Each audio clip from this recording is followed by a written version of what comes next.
வணக்கம் அண்ணாமலை. இவர்கிட்ட இருந்து எவ்வளவு கருப்பு பணத்தை மீட்டீங்க? அமலாக்கத்துறை விசாரணையில இவர்கிட்ட இருந்து என்னென்னலாம் மீட்கப்பட்டதுன்னு சொல்ல முடியுமா? இவ்வளவு ஒரு கேடுகட்ட செயலை செஞ்சிருக்கீங்களே. மக்களே இங்க பாருங்க, நல்லா பாத்துக்குங்க.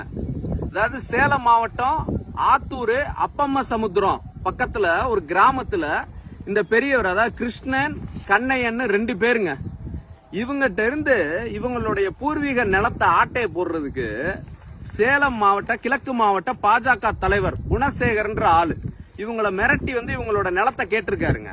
இவங்க கொடுக்க மாட்டேன் அப்படின்னு சொன்ன உடனே என்ன பண்ணிருக்காருன்னா, அமலாக்கத்துறை இருக்குல்ல, எது இடி என்போர்ஸ்மெண்ட் டைரக்டரேட், அவங்ககிட்ட சொல்லி அந்த அமலாக்கத்துறை இந்த ஐயாக்கு சம்மன் பண்ணிருக்கு.